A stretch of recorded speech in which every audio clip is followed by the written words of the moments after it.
হরে কৃষ্ণ। আজকে আমি আপনাদের কাছে পাশাঙ্কুশা একাদশী নিয়ে আলোচনা করব। ভগবান শ্রীকৃষ্ণের ইচ্ছায় শ্রীমান মহাপ্রভু নিত্যানন্দ প্রভু অদ্বৈত আচার্য প্রভু গদাধর পণ্ডিত শ্রীবাস ঠাকুরের কৃপায় এই পাশাঙ্কুশা একাদশীর খুব সুন্দর মাহাত্ম্য আমি আপনাদের কাছে পাঠ করব। এই একাদশী খুব গুরুত্বপূর্ণ একাদশী। এই একাদশীকে বলা হয় 30 পিসা মহাদ্বাদশী। এই একাদশীটা পাশাঙ্কুশ একাদশী, কেন এই একাদশীটা সবসময় পড়ে না, বুঝছেন? বছরে বহু ভাগ্যের ফলে আমরা পেয়েছি 30 পিসা মহাদ্বাদশী।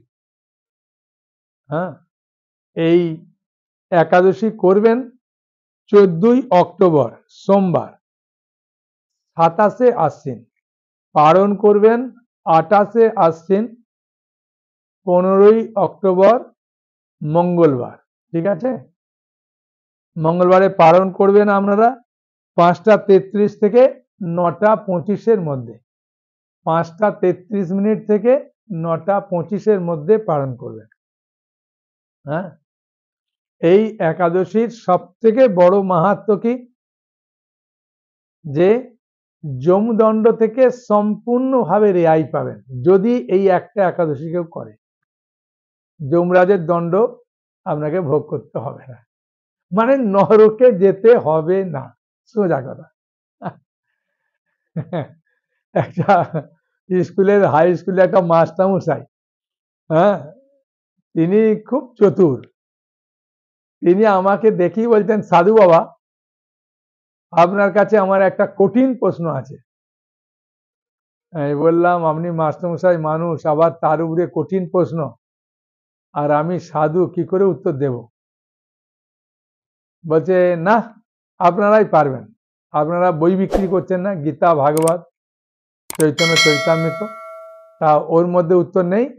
আমি, হ্যাঁ, পারমার্থিক যত প্রশ্ন আছে, জাগতিক প্রশ্নের উত্তর পাবেন না, কিন্তু পারমার্থিক উত্তর প্রশ্ন এসব বইয়ে পাবেন। ওই তাহলে বলুন, এই যে স্বর্গ আর নরকের কথা বলে, স্বর্গ নরক কে দেখেছে? আপনি বলুন। স্বর্গ নরক বলে কিছু নাই, এখানেই কষ্ট পেলে বলে নরক যন্ত্রণা, আর সুখ পেলে বলে স্বর্গ সুখ ভোগ করছে। আমি মাস্টারমশাইকে বললাম, বলুন তো নরক যন্ত্রণা কোনটাকে বলে আর স্বর্গ সুখ কোনটাকে বলে?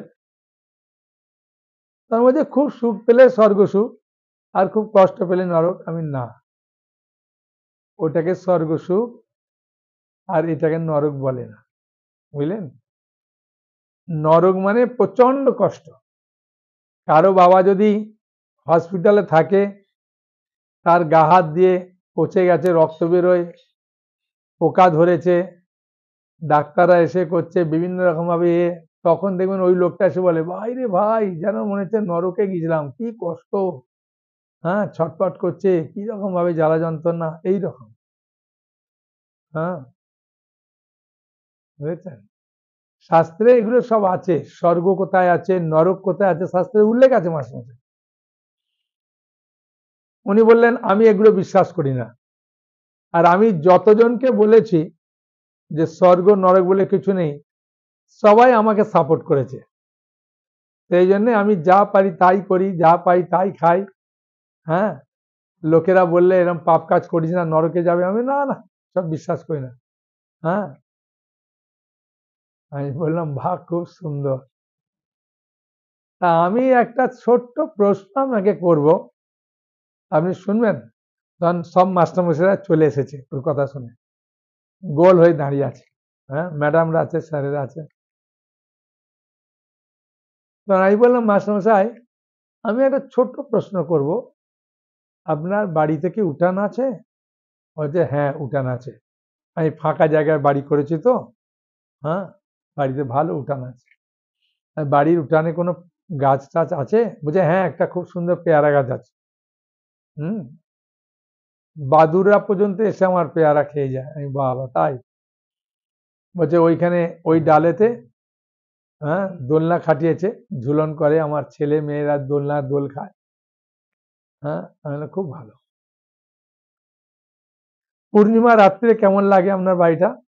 ওই যে পূর্ণিমা রাত্র খুব সুন্দর লাগে, একদম ফাঁকা তো, আর একদম চকচক করে একদম। হ্যাঁ, খুব ভালো। আমি কোনো একটা পূর্ণিমা রাত্রে আপনি বাইরে গেছেন, আস্তে আস্তে 12টা 12:30 বেজে গেছে, হ্যাঁ, আর মেয়েরা ওই দোল খেতে খেতে একটা খুব সুন্দর, হ্যাঁ, হলুদ লাল রঙের একটা প্লাস্টিকের দড়ি, যেমন ফেলে দিলে গুটিয়ে পড়ে আছে, আপনি সাইকেলটা নিয়ে পেয়ারা গাছে গাছে যাই রাখতে গেছেন, হঠাৎ দেখলেন, হ্যাঁ, দড়ি তো আর বুঝতে পারেননি, হ্যাঁ, মনে করেন সাপ আছে বলে তাড়াতাড়ি চলে গেছেন। তা গুটানো দড়ি যদি পড়ে থাকে জ্যোৎস্না রাত্রে, ওটাকে, হ্যাঁ, গাছের ছাওয়ায় একটু অন্ধকার আছে, কি বলে মনে হবে? তখন বলছে স্বাভাবিক সাপ বলে মনে করব। আমি বললাম হ্যাঁ। তখন কি আপনি ধরতে যাবেন? বলছে না না, মাথা খারাপ। তখন আমি সাইকেলটা দূরে রেখে টর্চ লাইট দিয়ে, হ্যাঁ, দেখবো ওটাকে কিভাবে মারা যায়। আমি বাহ, খুব ভালো। তাহলে মাস্টারমশাই, আমার ছোট্ট প্রশ্নটা হচ্ছে যে ওই যে লাল হলুদ রাঙা যে দড়িটা গুটানো পড়ে আছে, ওটাকে সাপ বলে মনে করলেন, তাই না? যে হ্যাঁ, সাপ বলেই মনে করে, আমি নয়, সবাই মনে করবে। আমি বললাম তাহলে এখন বলুন, সাপ বলে ওটাকে কেন মনে করলেন? বাঘ সিংহ বলে তো মনে করলেন না। বলছে না, সাপ এইরকম জড়িয়ে মানে গুটানো অবস্থায় থাকে, তো শুয়ে যখন থাকে এরকম থাকে, সেই জন্যে ওটাকে মনে হলো সাপ। আমি তাহলে একটা ছোট্ট প্রশ্ন করব, সাপ বলে কোনো বস্তু আছে বাস্তবে? বলছে হ্যাঁ আছে। ওই বস্তুটা কি এরকম গুটানো অবস্থায় শুয়ে থাকে কখনো কখনো? বলছে হ্যাঁ থাকে। আমি সেই জন্যে আপনার সাপ বলে মনে হলো। যদি সাপ বলে কোনো বস্তু থাকে না, গুটানো অবস্থায় থাকতো না, তাহলে আমরা সাপ বলে মনে হতো? মনে হতো না। আপনি তো বাঘ সিংহ বলে মনে করলেন না, কেন? বাঘ সিংহ কখনো এরকম গুটানো অবস্থা থাকে না। তাহলে সাপ বলে একটা বস্তু আছে, ওই বস্তুটা এরকম গুটানো অবস্থায় থাকে, ঠিক না মাস্টারমশাই? মাস্টারমশাই বলছে হ্যাঁ। হ্যাঁ, সেই জন্যে আপনার সাপ বলে মনে হলো। আচ্ছা হ্যাঁ, এটা ঠিক। আমি সেই রকম শাস্ত্রে আছে, স্বর্গ বলে আছে, নরক বলে আছে। হ্যাঁ, এই পৃথিবী, এটাকে বলে ভূলোক, বুঝলেন? ভূলোকের উপরে আরো 6টা আছে। ভূ, ভুব, স মানে স্বর্গলোক। ভূ, ভুব, স, মহ, জন, তপ, সত্য। বলে না সত্যলোকে ব্রহ্মা থাকে, এইরকম পর পর লোক আছে।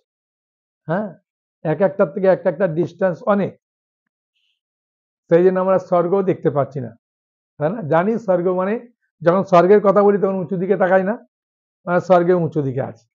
আর নরকে থাকে মানে দেখবেন নিচে থাকে, নিচে তাকায় হলে নরক। হ্যাঁ, মানে নরক নিচে আছে। এই যে নরক কোথায় আছে, শ্রীমদ্ ভাগবতমে খুব সুন্দরভাবে সেটা বলছে। হ্যাঁ, যদি ভাগবত থাকবে আপনার কাছে, এই পঞ্চম স্কন্ধ ভাগবতম, পঞ্চম স্কন্ধে 26 অধ্যায়, এই দেখুন নরকের বর্ণনা লেখা আছে, দেখছেন? এই নরকের বর্ণনায় 5 নম্বর শ্লোকে, সেখানে সুখদেব গোস্বামীর কাছে পরীক্ষিত মহারাজ প্রশ্ন করেছেন যে হে প্রভু, নরক সমূহ এই ব্রহ্মাণ্ডের বাইরে, না ব্রহ্মাণ্ডের আবরণের মধ্যে, নাকি এই পৃথিবীর কোন স্থানে অবস্থান করে, আমাকে বলুন। তখন সুখদেব গোস্বামী পরীক্ষিত মহারাজকে বলছেন যে সমস্ত নরক ত্রিলোকের অন্তরালে অবস্থিত। অন্তরালে মানে মধ্যে। দক্ষিণ দিকে ভূমণ্ডলের অধোভাগে মানে নিচে, এবং গর্ভদূক সমুদ্রের উপরিভাগে নরকের অবস্থান। বুঝেছেন? শ্রীল প্রভুপাদ তাৎপর্য এখানে বলে দিচ্ছেন খুলে, যে এই সর্বনিম্ন হচ্ছে পাতাল লোক, বুঝেছেন? সর্বনিম্ন লোক হচ্ছে কি পাতাল লোক। হ্যাঁ, পাতাল লোক হচ্ছে, পাতাল লোকে 7টা আছে, উপরে 7টা বললাম না, আর নিচে 7টা, অতল, বিতল, হ্যাঁ, অতল, বিতল, সুতল, তলাতল, মহাতল, রসাতল, পাতাল। মনে থাকবে? হ্যাঁ, অতল, বিতল, সুতল, 3টে হয়ে গেল। হ্যাঁ, তলাতল, মহাতল, রসাতল, 3টে হলো, 6টা, আর একবারে শেষে পাতাল। তাই বলছেন এই পাতালের নিচে, হ্যাঁ, ব্রহ্মাণ্ডের তলদেশে, একবারে তলদেশে আছে গর্ভোদক সমুদ্র। তাই নরক, পাতাল লোক আর গর্ভোদক সমুদ্রের মধ্যবর্তী স্থানে নরক আছে। 28টা নরক আছে, বুঝেছেন? কোন পাপে কোন নরকে যায় সেটা ভাগবতে পঞ্চম স্কন্ধে ভালো করে বলা আছে।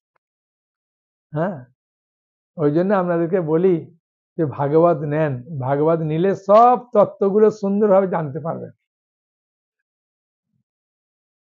তা মাস্টারমশাই তো ভাগবত নিচ্ছেন না, তা কি করে জানবেন? এগুলো পড়তে হবে তো গ্রন্থ। হ্যাঁ, তখন মাস্টারমশাই খুব আনন্দ সহকারে একটা কথা বলেছিলেন। উনি যে কথাটা বললেন আমারও খুব মনে লেগেছে। উনি বললেন, দেখুন আমাদের যে জ্ঞান, এই জ্ঞানটা সাধারণত জড়জাগতিক জ্ঞান। এই জড়জাগতিক জ্ঞান দিয়ে পারমার্থিক জিনিসকে কখনো বোঝা যায় না। জড় জ্ঞান দিয়ে জড় জিনিসে বোঝা যায়।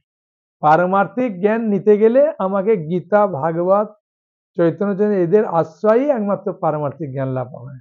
আমি সেই জন্য ভাগবতমে এটা আছে, এটা ভূগোলের, ইতিহাসের বইয়ে বা বিজ্ঞানের বইয়ে পাবেন না।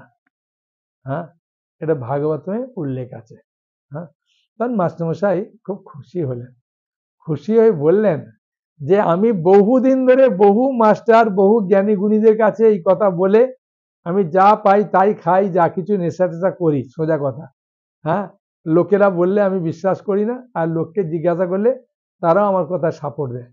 আজকে এতদিন বাদে আমার এই মোহ অন্ধকারটা পুরা দূর করে দিলেন। হ্যাঁ, একটা ছোট্ট উদাহরণের মাধ্যমে। আমি স্বাভাবিক মাস্টারমশাই, এটা অস্বাভাবিক নয়, শুধু আপনি নয়, অনেক ব্যক্তি অনেক কিছু আমরা জানি না। হ্যাঁ, না জানার ফলে আমরা অনেক সময় কি করি, একটু তর্ক করি আমাদের জ্ঞান বুদ্ধিতে। আমাদের যে জ্ঞান, সেই জ্ঞান দিয়ে তো তর্ক করব না, অন্য জ্ঞান দিয়ে করব? হ্যাঁ, জ্ঞান বুদ্ধি দিয়ে করি। হ্যাঁ, আর আমরা যে তর্ক করি না মাস্টারমশাই, আমরা নিজের জ্ঞান বুদ্ধি দিয়ে তর্ক করি না। কারণ কি, মৌমাছি মধু তৈরি করে না, মৌমাছি বিভিন্ন ফুল থেকে মধু নিয়ে ঢেলে দেয় চাকে। হ্যাঁ, সেই জন্য আপনাকে ভাগবত দেখিয়ে বললাম যে ভাগবতে কোথায় আছে। হ্যাঁ, তখন মাস্টারমশাই খুব খুশি হয়েছে। খুশি হয়ে উনি বললেন, তো আমি এত টাকা নিয়ে আসিনি, কিছু বই নিয়েছিলেন, অন্যান্য মাস্টাররা নিলেন।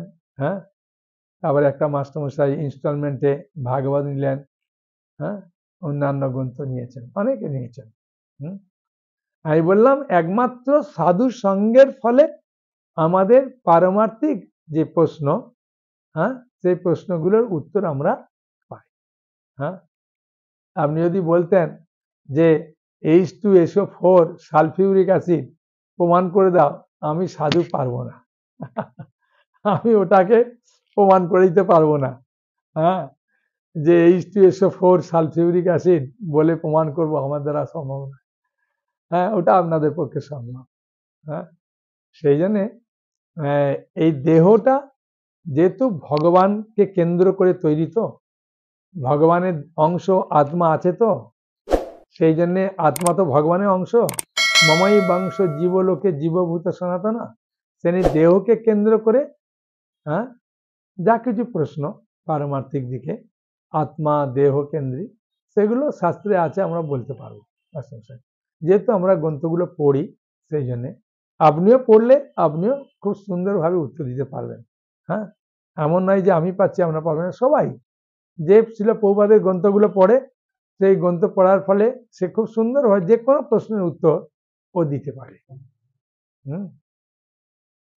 ঠিক আছে, তো মাস্টারমশাই খুব খুশি হলেন, অন্যান্য জনরা খুব খুশি হয়েছে। এখন আমি আপনাদের কাছে এই যে পাশাঙ্কুশে একাদশীটা এবারে কি পড়েছে বলুন? 30 পৃষা মহা দ্বাদশী বলে না, এর মাহাত্ম্যটা আগে পড়বো, তারপরে পাশাঙ্কুশে একাদশী মাহাত্ম্য পড়বো। আমাদের একাদশী বইটা থাকলে ওই একাদশী বইয়েতে ওই পেছন দিকে সবকিছু লেখা আছে, ঠিক আছে? হ্যাঁ, এই যে 30 পৃষা মহা দ্বাদশী, হ্যাঁ বুঝেছেন? এখন আর এই বইটা আলাদাভাবে কিনতে হবে না, এখন একটা সুযোগ, এই দামোদর মাস আসছে না, কার্তিক মাস, 17 অক্টোবর কোজাগরী পূর্ণিমা, মানে লক্ষ্মী পূজা হয় না, কোজাগরী লক্ষ্মী পূজা, ওই দিন থেকে দীপদান শুরু, ওই দিন থেকে দামোদর মাস শুরু। হ্যাঁ, 17 অক্টোবর থেকে 15 নভেম্বর পর্যন্ত এই দীপদান আছে। হ্যাঁ, সেই জন্যে কাকে দীপদান করবেন, কিভাবে দীপদান করবেন, সেই জন্য আমরা একটা বইয়ের সেট বানিয়েছি, ওই সেটে আপনার এই একাদশী বইটাও আছে, আলাদাভাবে কিনতে হবে না। হ্যাঁ, এই সেটটা একবার আপনাদের দেখিয়ে দিই। হ্যাঁ, এখন নিলে নিতে পারেন আপনাদের ব্যাপার। খুব সুন্দর দামোদর ফটো, এটা খুব স্পেশাল ভাবে বানানো হয়েছে এই দামোদর ফটো। এই দামোদরের মাস তো, এই এই বিগ্রহ কি বলে দামোদর, বুঝেছেন? ভগবান দামোদর বলে এই বিগ্রহকে। এই দামোদর, এই দামোদর মাসের আরো কত কি মাহাত্ম্য আছে, শ্রীশ্রীমৎ ভক্তি পুরুষোত্তম মহারাজ এই বইটা লিখেছেন, এই বইটা দিচ্ছি, এই বইটারই দাম অনেক বেশি হয়ে গেছে, 180 টাকা। হ্যাঁ, তারপরেতে একাদশী মাহাত্ম্য তো আপনি পাচ্ছেন। তারপর শিলা প্রভুপাদ প্রথম দিকে যে বইগুলো করেছেন না, ঈশ্বরের সন্ধানে, ভগবানের কথা, হ্যাঁ, আদর্শ প্রশ্ন আদর্শ উত্তর, এই যে কৃষ্ণ ভাবনামৃত, এই বইটা পড়ে বহু মানুষ ভক্ত হয়েছে। হ্যাঁ, আর এই আদর্শ প্রশ্ন আদর্শ উত্তরটা আমাদের মায়াপুরে যে ভজন কুটির আছে, ওইখানে বসে এর আলোচনাটা এখানে আছে, খুব সুন্দর। আর একাদশী মাহাত্ম্য তো পাবেন, রাধা মাধব, মায়াপুরে রাধা মাধব কিভাবে এলো, অষ্টসখীর নাম কি, রাধা মাধবের বইতে কিভাবে হলো, সব একদম ডিটেলস এই বইটাতে আছে। এরকম ভাবে সবগুলো পাবেন, টোটাল 10টা পাবেন, ঠিক আছে? 10টা 9টা বই আর এই ফটোটা নিয়ে টোটাল আপনি এগুলো সব মিলে পাচ্ছেন মাত্র 500 টাকা, কুরিয়ার চার্জ ফ্রি কোনো চিন্তা নেই, আপনার বাড়িতে পৌঁছে যাবে। হ্যাঁ, তা এই 30 পৃষ্ঠা মহা দ্বাদশীটা, এইটা পাবেন একাদশী বই খুললে শেষের দিকে পাবেন, ঠিক আছে? 105 কথায়, বুঝলেন? এই 30 পৃষ্ঠা মহা দ্বাদশীটা কিভাবে হলো, এটা একটু জানা দরকার, নাহলে মনে একটা সংশয় থেকে যাবে, তাই না? না, সূর্য উদয়ের, হ্যাঁ, মনে করুন সূর্য উদয় হবে 5টার সময়। হ্যাঁ, ক্যালেন্ডার লেখা আছে সূর্য উদয়ের সময় কোথা, 5টা। হ্যাঁ, ঠিক আছে, বা 5টা 1 মিনিটে সূর্য উদয় হবে। ঠিক 5টা 1 মিনিটে 1 ঘন্টা 36 মিনিট আগে, বুঝেছেন? 1 ঘন্টা 36 মিনিট আগে পর্যন্ত আপনার যদি দশমীর তিথিটা, হ্যাঁ, একাদশী যে পড়ছে না, দশমীর তিথিটা যদি স্পর্শ করে, হ্যাঁ, তাহলে ওই একাদশীটা দশমী যুক্ত একাদশী হচ্ছে, তাই না? ওই জন্য আমরা করি না, আমরা করি তার পরের দিন দ্বাদশী। হ্যাঁ, বুঝলেন? অনেকে বলে দাদা সারাদিন তো একাদশী থাকলো না, হ্যাঁ, তাহলে আপনারা একাদশী করলেন, আমরা বললাম হ্যাঁ, যেহেতু দশমী স্পর্শ করেছে সেই ওই একাদশীটা করি। এখন তারপরে দ্বাদশীটা আমরা পালন করি একাদশী হিসাবে, ঠিক আছে? এখন এই দ্বাদশী তিথিটা যদি সূর্য উদয়ের 1 ঘন্টা 36 মিনিট আগে ত্রয়োদশী পড়ে গেছে, হ্যাঁ, ওকে স্পর্শ করলো, তাহলে ওইটা আমরা পালন করি দ্বাদশীর পরে ত্রয়োদশী তিথিতে পালন করি। হ্যাঁ, এইটাই এই একাদশী পড়েছে, ওই জন্য 30 পৃষা মহা দ্বাদশী, মানে দশমী যুক্ত হয়েছে, একাদশী হয়েছে, হ্যাঁ, দ্বাদশী আবার ত্রয়োদশী, বোঝা গেল? হ্যাঁ, তাহলে বুঝতে অসুবিধা হয়েছে? হ্যাঁ, সূর্য উদয়ের 1 ঘন্টা 36 মিনিট আগে যদি দশমীটা স্পর্শ করে, তারপরে একাদশী পড়ে যায়, হ্যাঁ, ঠিক আছে, তা ওই দিনটা আমরা করি না, তার পরের দিন দ্বাদশীটা করি। তাহলে দ্বাদশী তৃতীয় যখন শেষ হচ্ছে, তখন যদি 1 ঘন্টা 36 মিনিটের আগে যদি ত্রয়োদশী স্পর্শ করে নেয়, তাহলে ওইটা পালন করি ত্রয়োদশীতে। হ্যাঁ, দ্বাদশী থাকছে না ত্রয়োদশীতে, সেটাই এই একাদশী পড়েছে। হ্যাঁ, ঠিক আছে, একাদশী, দ্বাদশী, ত্রয়োদশী তিনটে স্পর্শ করেছে বলে 30 পৃষা মহা দ্বাদশী বলে। এই 30 পৃষা মহা দ্বাদশী শ্রীহরির বিশেষ প্রিয়। হ্যাঁ, এই পুণ্য তিথিতে যদি সযত্নে কেউ পালন করে, হ্যাঁ, এবং ত্রয়োদশী দিনে পালন করবে, হ্যাঁ, পালনের টাইমটা আমাদের বলে দিয়েছি 5টা 33 থেকে 9টা 25-এর মধ্যে। হ্যাঁ, কবে করবেন? মঙ্গলবার, ঠিক আছে, মঙ্গলবার করবেন। হ্যাঁ, মানে 15ই অক্টোবর। বলছেন পদ্মপুরাণে এর মাহাত্ম্য উল্লেখ আছে। 30 পৃষা মহা দ্বাদশী মাহাত্ম্য পদ্মপুরাণে উল্লেখ আছে। শ্রী সনত কুমার বেদব্যাস সংবাদে এই ব্রতের মাহাত্ম্য বর্ণনা করা হয়েছে। সনত কুমার বললেন, সর্ব পাপ বিনাশী এই 30 পৃষা মহাব্রতে সকলেরই পালন করা উচিত। চক্রধারী ভগবান বিষ্ণু ক্ষীর সমুদ্রে শিব, ব্রহ্মা এবং আমার কাছে এই ব্রত সম্পর্কে বলেছিলেন। কে বলেছিলেন? ভগবান বিষ্ণু বলেছিলেন। চক্রধারী ভগবান বিষ্ণু বলেছিলেন ক্ষীর সমুদ্রে, কার কাছে? শিব, ব্রহ্মা এবং আমার কাছে। হ্যাঁ, বুঝেছেন, বলেছেন।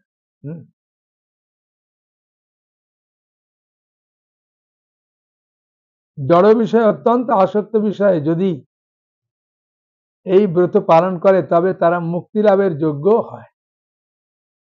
হে মুনিবর, হ্যাঁ, বারাণসীতে বা প্রয়াগে মৃত্যু হলে বা গোমতীতে স্নান করলে মানুষের মুক্তি লাভ হয়, কিন্তু 30 পৃষা ব্রতে কেবল উপবাসের ফলে গৃহ থেকে মুক্তি লাভ হয়। হ্যাঁ, তাহলে কি সুন্দর মাহাত্ম্য, তাই না?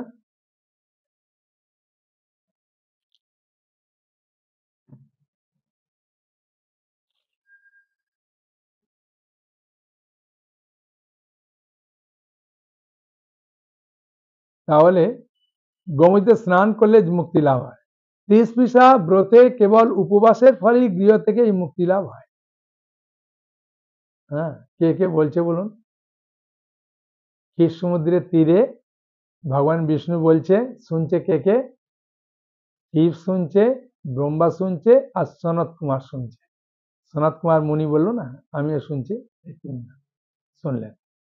এক সময় জাহ্নবী মানে গঙ্গা মা ভগবান মাধবের কাছে এসে বললেন, হে ঋষিকেশ, ভগবানের একটা নাম ঋষিকেশ, কলিযুগের মহাপাপী মানুষ যখন আমার জলে স্নান করবে, মানে গঙ্গা দেবী বলছে, সেই পাপে আমি কলুষিত হয়ে পড়ব।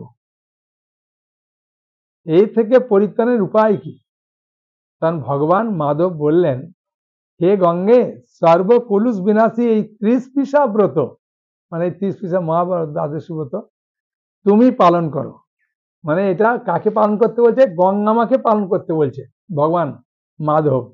হ্যাঁ, যে তুমি এই 30 পৃষা মহা দ্বাদশীটা পালন করো, আমার নির্দেশে গঙ্গা দেবী সেই 30 পৃষা মহা দ্বাদশী ব্রত পালন করে কলির কলুষ থেকে মুক্ত হন। বুঝেছেন? তাহলে কত মাহাত্ম্য। হে মুনিবার, এই বিষয়ে অনুরাগী ব্যক্তি কিংবা বিষয় অনাসক্ত উভয়ের পক্ষে মুক্তি লাভ করা কঠিন।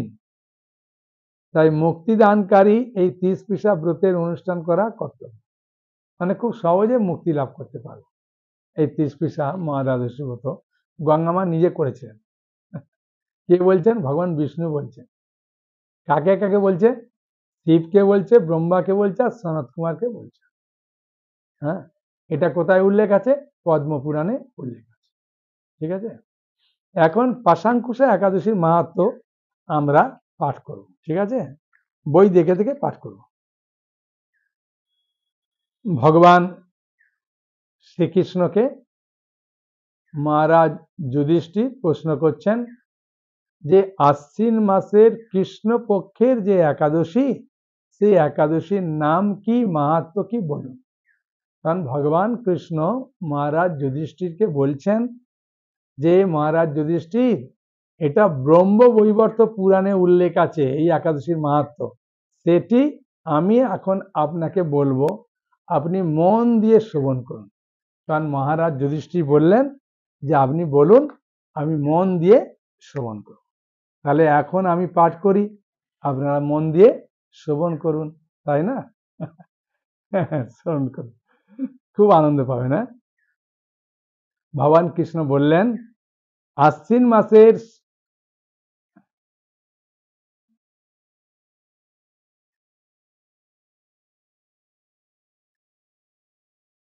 এখন আমি পাশাঙ্কুশা একাদশীর মাহাত্ম্য বই দেখে দেখে পাঠ করব, ঠিক আছে? হ্যাঁ, ভগবান শ্রীকৃষ্ণের কাছে মহারাজ যুধিষ্ঠির প্রশ্ন করলেন, আশ্বিন মাসের শুক্ল পক্ষের যে একাদশী, সেই একাদশীর নাম কি, মাহাত্ম্য কি, কৃপা করে আমাকে বলুন। তখন ভগবান কৃষ্ণ বললেন যে মহারাজ যুধিষ্ঠির, আমি এই কাহিনী ব্রহ্মবৈবর্ত পুরাণ থেকে বলবো, আপনি মন দিয়ে শ্রবণ করুন। তখন মহারাজ যুধিষ্ঠির মন দিয়ে শ্রবণ করছেন, ভগবান শ্রীকৃষ্ণ খুব মন দিয়ে পাঠ করছে। তাই আমিও আপনাদের কাছে মন দিয়ে পাঠ করব, আপনারা মন দিয়ে শ্রবণ করুন, ঠিক আছে? ভগবান শ্রীকৃষ্ণ বললেন, হে মহারাজ যুধিষ্ঠির, আশ্বিন মাসের শুক্লপক্ষে একাদশী পাশাঙ্কুশা নামে প্রসিদ্ধ। কেউ কেউ একে পাপাঙ্কুশা বলে থাকেন। এই একাদশীতে অভীষ্ট ফল লাভের জন্য মুক্তিদাতা পদ্মনাভের পূজা করবে। ভগবান বিষ্ণুর একটা নাম পদ্মনাভ। শ্রীহরির নাম সংকীর্তন দ্বারা পৃথিবীর সর্বতীর্থের ফল লাভ হয়।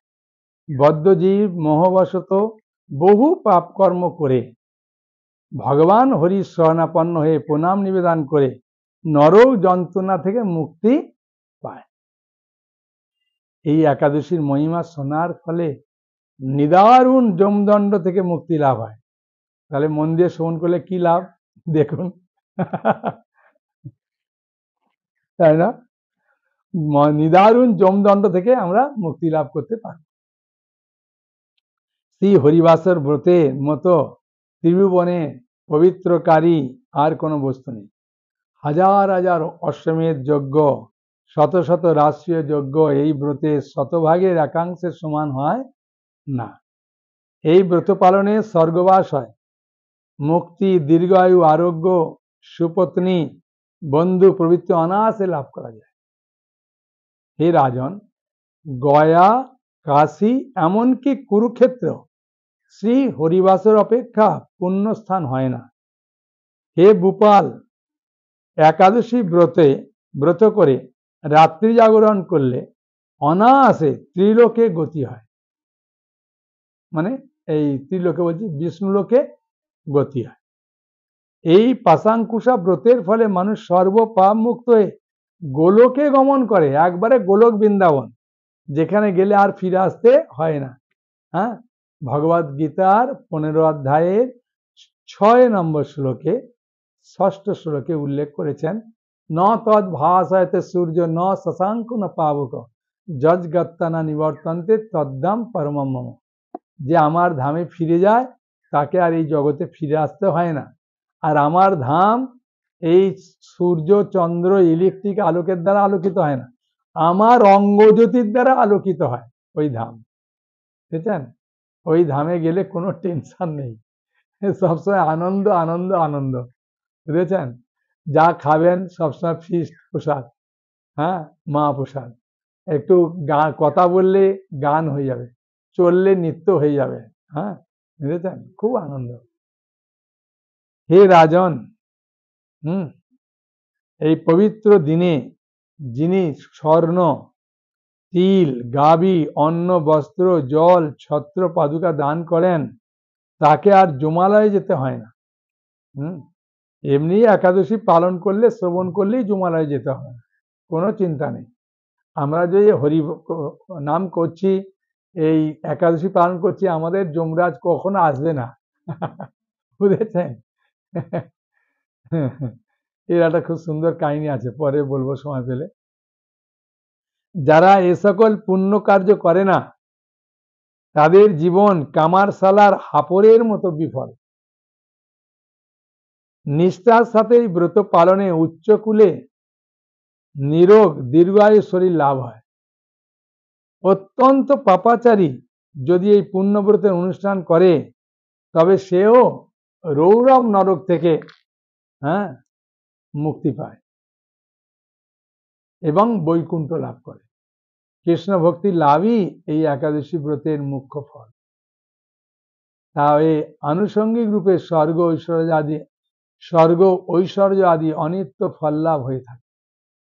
মানে একাদশীর ব্রতের একটা তো মাহাত্ম্য আছে, কারণ ভগবান নিজে বলেছেন যে যদি কেউ একাদশী ব্রত নিষ্ঠা সহকারে পালন করে তাহলে আমার কাছে ফিরে যাবে। এখন বলুন, কোনো প্রশ্ন আছে? বলুন বলুন আপনার কি প্রশ্ন? ও, উনি বলছেন আপনার ক্লাস তো কার্তিক মাসের মাহাত্ম্য শুনলাম, দামোদর মাসের মাহাত্ম্য, সেখানে বলছেন যদি কেউ দামোদরকে একবার দীপ দেয় তাহলে সেও নরকে যাবে না, ভগবানের কাছে ফিরে আসবে। আবার এই একাদশী ব্রতেতেও করলে বলছে নরকে যাবে না, ভগবানের কাছে ফিরে যাবে। তা কোনটা করব? যে কোনো একটা করবে। হ্যাঁ, এখন ব্যাপারটা হচ্ছে, দেখুন ভালো করে শুনুন।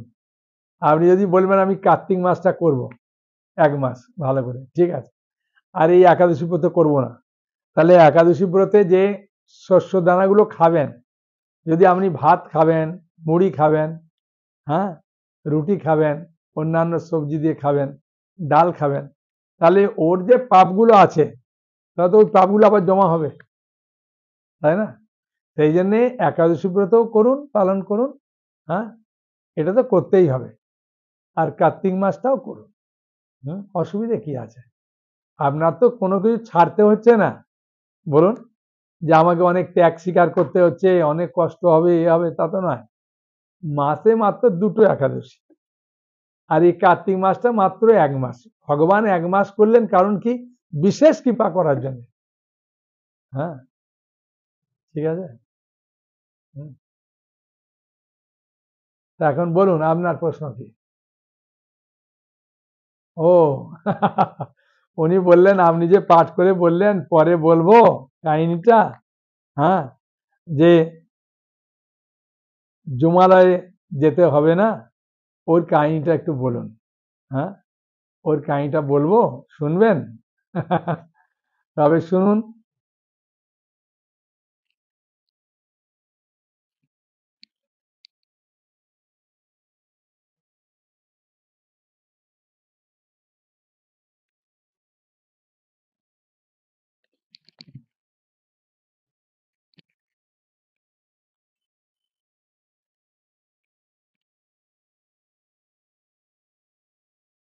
এর কাহিনীটা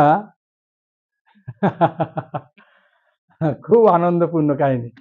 একটা চোর, বুঝলেন, ওর ঠাকুর দাদা চুরি করে সংসার চালিয়েছে, ওর বাবা চুরি করে সংসার চালিয়েছে, ছেলেটাও চুরি করে সংসার চালিয়েছে। হঠাৎ ঠাকুর দাদা মারা গেছে, বাবা মারা গেছে, ছেলে এখন ওর বাবার বিজনেস ধরেছে। তো এক জায়গায় মানে হরিনাম হচ্ছে, তা সেখানেতে বাড়ির লোকেরা, সব বাড়ির লোকেরাই যায়, রান্না টান্না সবকিছু করে চলে যায়। আর পুরুষ মানুষগুলো দেখবেন ওদেরকে পৌঁছে দিয়ে একটু দূরে দাঁড়ায়, ওরা দেখে তারপরে আসে। তা সেইভাবে পুরুষ মানুষটা গেছে ওখানে। তা হঠাৎ দেখছে একজন ব্যক্তি একদম বড় বড় চোখ করে তাকাচ্ছে ওদের দিকে। তখন ও চিন্তা করলো, কি রে, চোর নাকি? তারপর ভদ্রলোক চিন্তা করে তখন বলে একবার দেখে আসি বাড়িতে, বলে লাইটটা নিয়ে গেছে। ও তো জানে না আমার বাড়িতে চুরি করতে ঢুকেছে, ও লাইট মারছে। আর যাই লাইটের আলো দেখেছে, ওই চোর চাবিতালাটা ভাঙার চেষ্টা করছিল, হঠাৎ লাইটে আলো দেখে একদম লাম মেরে ছুটে পালিয়েছে। আর তখন ওই ভদ্রলোক ওকে তাড়া করেছে, আর ও এসে ওই হরিকথা হচ্ছিল তো, হরিনাম হচ্ছিল আর হরিকথাও বলছিলেন পাঠক। ওখানে চুপ করে দাঁড়িয়ে পড়েছে। তো ও এর মুখে তাকাচ্ছে যে এখানে তো গ্রামের লোকেরা তো সাধারণত এমনিতেই হয়ে দাঁড়ায়। ও হঠাৎ বুঝতে পারলো না যে এর মধ্যে কে চোর। তখন ও চিন্তা করলো কাকে বলবো, চিৎকার চেঁচামেচি হলে এই ভাগবত পাঠটাই নষ্ট হয়ে যাবে। তাই উনি এরকম করে একটু ভালো করে তাকাচ্ছেন, আর ও দেখে নিল তাকাচ্ছে, ও একদম মন দিয়ে শুনছে। তখন ওখানে শুনছেন যদি কেউ ভাগবতমের এই যে প্রথম স্কন্ধ আছে না, এই প্রথম স্কন্ধের দ্বিতীয় শ্লোকের শেষ লাইনটা পাঠ করছিলেন। সদ্যয় হৃদি অবরুদ্ধতে অত্র পৃথিবী সুশ্রবিত তৎক্ষণাৎ। এই শ্লোকে শেষের লাইনটা এটাই আছে। সদ্য মানে অবিলম্বে, হৃদি মানে হৃদয়ে, অবরুদ্ধ মানে অবরুদ্ধ হয়ে যাবে। কি করলে? সদ্যয় হৃদি অবরুদ্ধতে অত্র পৃথিবী মানে সুকৃতি সম্পন্ন মানুষ যারা পাঠ করে, সুশ্রুবি যারা ইচ্ছা করেছে শোনা, তৎক্ষণাৎ মানে অবিলম্বে ভগবান তার হৃদয়ে বাঁধা পড়ে যায়। এই শ্লোকটা পাঠ করে পাঠক বলছিলেন যে যদি কেউ একটুখানি ভাগবত কথা শ্রবণ করে, হরিকথা শ্রবণ করে, ভগবানের একটু সেবা করে, ভক্তের একটু সেবা করে, তাহলে তার কোটি কোটি জন্মের পাপ নষ্ট হয়ে যায়। আর ওই চোর ওইটুনি শুনে আস্তে আস্তে পালিয়ে এসে ওর স্ত্রীকে ডাকছে। ওর স্ত্রী বললে কি গো, এত তাড়াতাড়ি ফিরে এলে? বললে কোনো মতে মার খেতে খেতে ফিরে এসেছি। তারপরে বলছে আমার কাপড়টা আর একটা জামা, মানে কাপড়ের সেটটা বার করে দাও, আমি কালকে ভোরে ভোরে হরিনাম শুনতে যাব, ওখানে হরিকথা শুনতে যাব। তখন স্ত্রী বললো কি গো, তোমার তো দেখছি আকাশ পাতাল পরিবর্তন হয়ে গেল। আমার কাঁচা ঘুমটা ভাঙালে আবার ভাঙাবে। তাই বার করে ট্যাঙ্কের উপরে রেখে দিয়েছে। ও ভোরে তাতে স্নান করে আর নতুন কাপড় সবকিছু পরে আর একদম ছুটছে, যে যাতে ভোরে ভোরে পৌঁছায়, গিয়ে ওখানে শ্রবণ করে একটু হরিকথা শ্রবণ করব, প্রসাদ খাবো আর সেবা করব, সেবা করে ফিরে আসবো। ঠিক আছে? তাই এই চিন্তা করছে। আর চিন্তা করে উনি কি করলেন, ছুটছে। আর গ্রামের রাস্তাগুলো দেখবেন দুধারে এরম মাটি কেটে উবড়ে করে তুলে সমান করে দেয়, আর এমনি ইট টিট ফেলে যাতে কাদা টাদা না হয়। তো এখন একটা ইট উঁচু হয়েছিল, ওই ইটটা পড়ে ও গড়িয়ে গড়িয়ে পড়ে মারা যাবে। আর ওর পেছনে 3 জন যমদূত আসছে। আমরা শরীর দিয়ে পাপ করি, মন দিয়ে পাপ করি আর বাক্য দিয়ে পাপ করি। কায় মনোবাক্যে পাপ করি। 3টে ভাবে পাপ করি। 3 জন যমদূত ছুটছে। হঠাৎ যমরাজ বাইরে বেরিয়েছে। বেরিয়ে হা করে বড় করে হাই তুলছে। তো বলছে এই কোথায় যাচ্ছিস? বললে একজন হরিকথা শোনার জন্য ছুটছে, তাই তাকে নিয়ে এসে বিচার করে নরকে নিয়ে যাও। সেই জন্য আমরাও ধরার জন্য ছুটছি। ও পাপী, খুব চুরি করেছে, এমন কিছু ভালো কাজ করেনি, সবসময় খারাপ কাজই করেছে। বলছে কোথায় ছুটছে? বলছে ওখানে হরিকথা হচ্ছে, ওখানে ছুটছে। ওখানে গিয়ে হরিকথা শুনবে, প্রসাদ খাবে আর একটু সেবা করবে, ভক্তদের ভগবানের সেবা করে আসবে। ও কোটি কোটি জন্মের পাপ নষ্ট হয়ে যাবে, সেই পাপে ছুটছে। বললে আরে ভাগবতমের এই যে শেষ লাইনটা শুনিয়ে নি, সদ্য হৃদি অবরুদ্ধতে অত্র পৃথিবী সুশ্রবী তৎক্ষণাৎ। অবিলম্বে ভগবান তার হৃদয়ে বাঁধা পড়ে যায় কেউ যদি ভগবানের কথা শ্রবণ করার জন্য ছোটে। তখন যমরাজরা চমকে আছে, আর যায়নি। চিন্তা করুন, ওকে নিতে এলো বিষ্ণুদূতরা।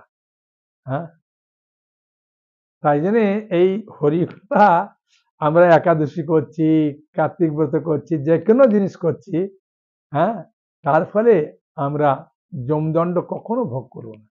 যমরাজ আমাদের কাছে কখনো আসবে না। যারা এগুলো করে না, যারা করে তাদেরকে নিন্দা করে, তাদেরকে যমরাজ নিতে আসবে। ঠিক আছে? ভাগবতমে সুন্দর সুন্দর ভাবে সব প্রশ্নের উত্তর দিয়েছে। ঠিক না? বলুন আপনার প্রশ্ন। এটা লাস্ট প্রশ্ন, বলুন। আর একটু জোরে বলুন।